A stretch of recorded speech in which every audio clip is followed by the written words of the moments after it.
The floors of the high-rise corporate tower gleamed under the weak fluorescent lights. Midnight was always the quietest time, just the soft hum of the vending machine and the distant elevator chime breaking the stillness.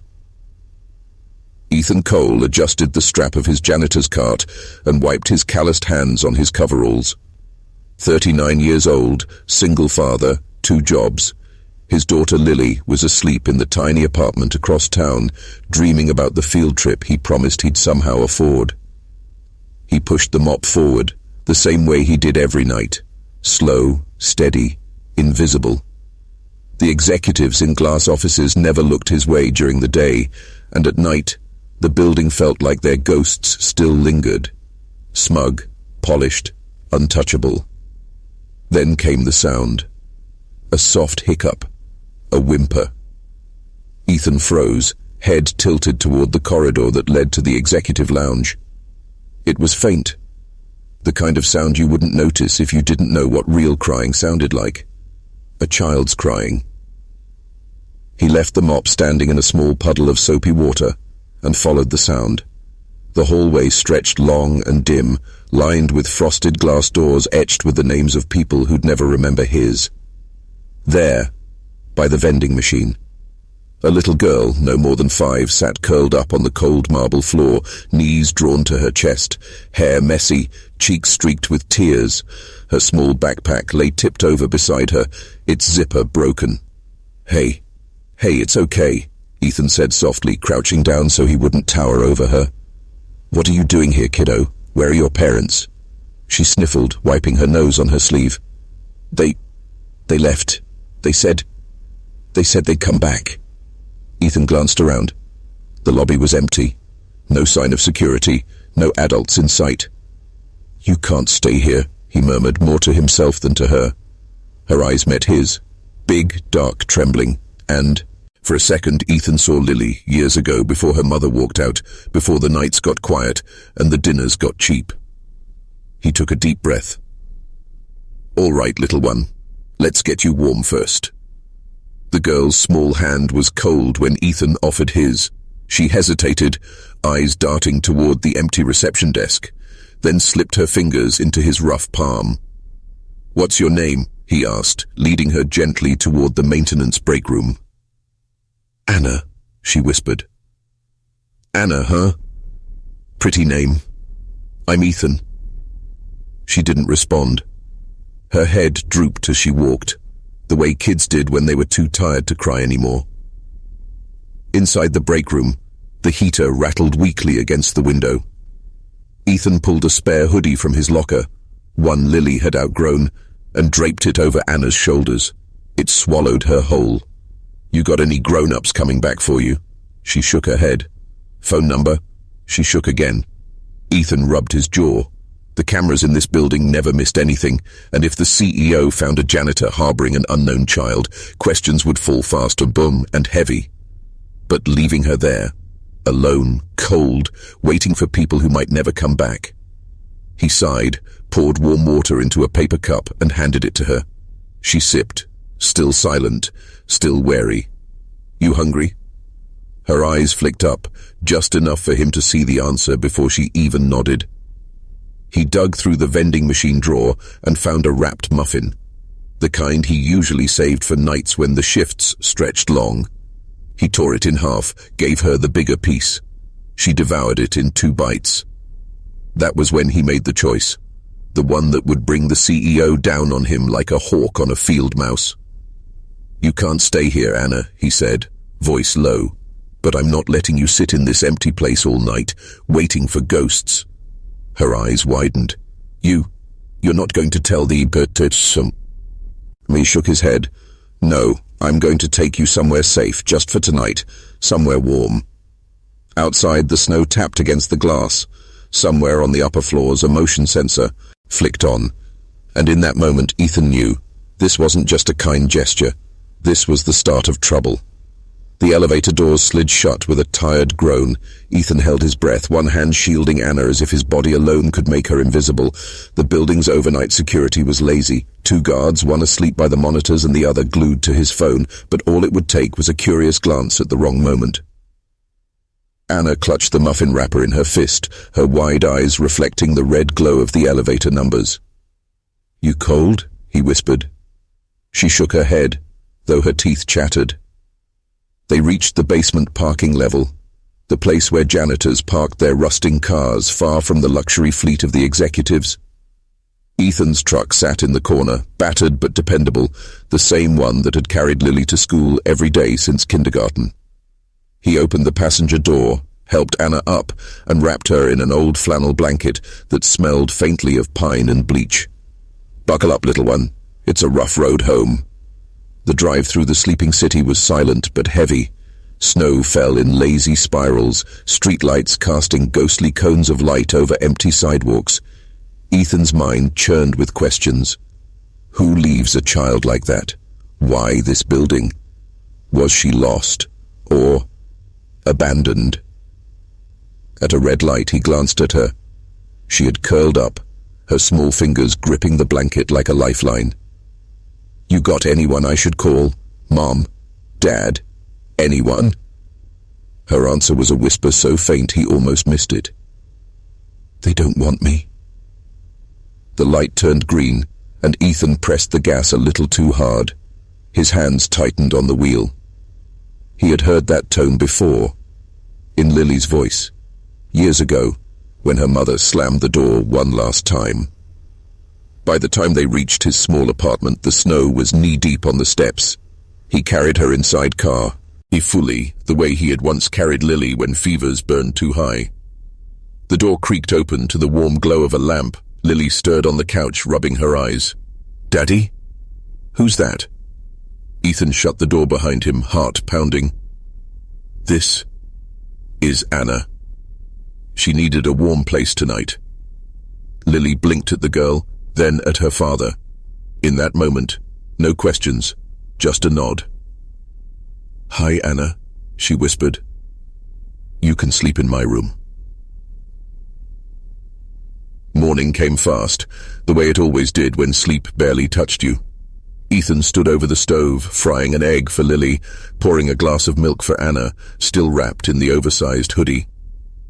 "Eat slow," he murmured, watching the way she shoveled the food like it might disappear. By the time the sun scraped over the rooftops, he had to leave for his second shift. The day one, the one where the executives were awake and watching. Lily promised to keep Anna safe, and Ethan promised to be back before lunch. The corporate tower looked different in daylight, all sharp reflections and polished marble, like the night had never happened. But the whispers had started. "Hey, Cole," said Mark from security as Ethan swiped his badge. "You worked the late shift yesterday?" Ethan kept his face neutral. "Yeah. Why?" Mark scratched the back of his neck. "CEO's office is looking for someone. Kid went missing last night. Young girl, some kind of client's child. They're pulling footage." Ethan's stomach dropped, but his hands kept moving. Mop, bucket, push, pull. The less you looked guilty, the less they looked at you. By noon, he was called upstairs. The office smelled of leather and glass cleaner. Behind the massive desk sat Mr. Harrington, CEO, late 40s, the kind of man who smiled only when someone richer walked in. "Ethan Cole," Harrington said, not looking up from the tablet. "You were on duty last night?" "Yes, sir." "You see anyone on base?" "Usual. Security says the cameras caught a small figure on the 23rd floor." Ethan met his gaze, steady but calm. "Cleaning staff doesn't usually go past the 21st. I was on the lobby level most of the night." A pause, the kind that stretched like wire about to snap. Harrington's fingers tapped the desk. "If you hear anything, or see that child, you come straight to me. Understood?" "Yes, sir." He was dismissed, like dust brushed off a cufflink. As Ethan walked back to the elevator, his heartbeat thundered against his ribs. They were looking. They were already circling. That night, when he returned home, Anna was asleep on the couch with Lily's stuffed bear tucked under her arm. Lily whispered, "Daddy, are they going to take her?" Ethan stared at the frost creeping along the window pane. "Not if I can help it." The snowstorm had settled into the city like an unwelcome tenant, muting every sound outside Ethan's apartment. Inside, the air smelled of reheated soup and damp wool. Anna sat at the table drawing clumsy shapes on a scrap of paper Lily had given her. Ethan stood at the kitchen counter, phone pressed to his ear, voice low. "No, I can't come in early," he said. "I've got family stuff tonight." The voice on the other end, his supervisor, sounded irritated. "Family stuff won't matter if the CEO decides you're hiding something. They're pulling everyone's hours, Cole. Something about a breach, a lost child." Ethan hung up without promising anything. He turned back to Anna. "Did anyone ever hurt you? The people you were with?" She hesitated. Her crayon froze mid-line. "They yelled a lot, said I slowed them down." Lily frowned. "That's not what families do." Before Ethan could say more, a loud knock rattled the door. Not the neighbor's polite tap. This was sharp, official. He motioned for the girls to stay quiet and opened the door just enough to see who it was. Two men in dark coats stood in the hallway, badges flashing from their collars. Not police, private security. Harrington's men. "Evening, Mr. Cole," one said. "CEO wants to, know if you've seen anything unusual. There's a child missing. A very valuable client is involved." Ethan felt the muscles in his jaw tighten. "I told the office everything already."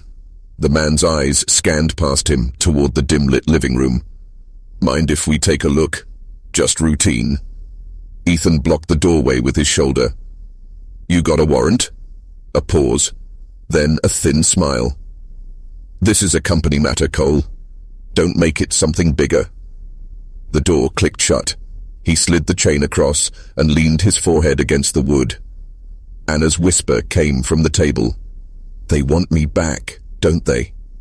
Ethan turned, seeing her small hands clutched in her lap.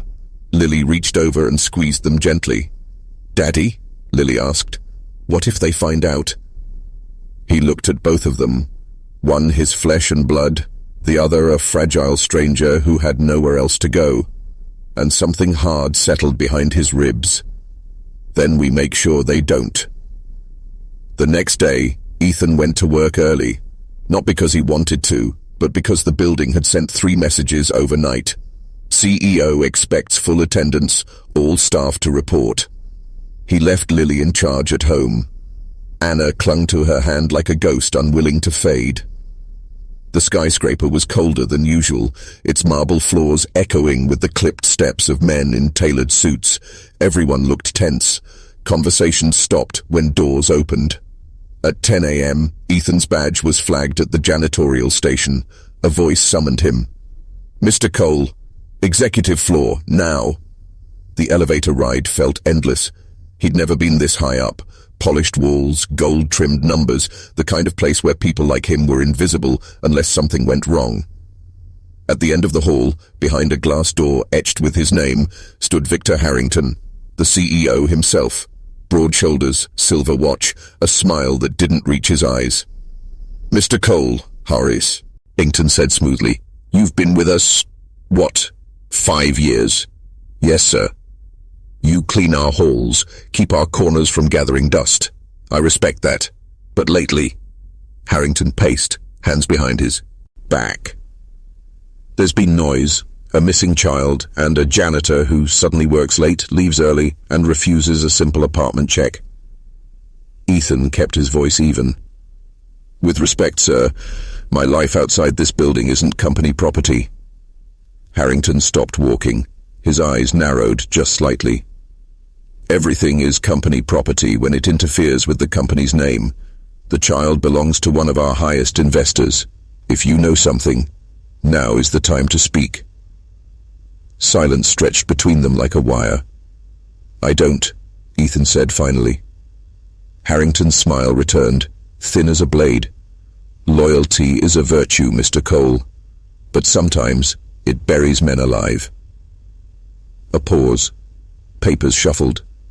"Go back to your floor, and remember, this building has many eyes."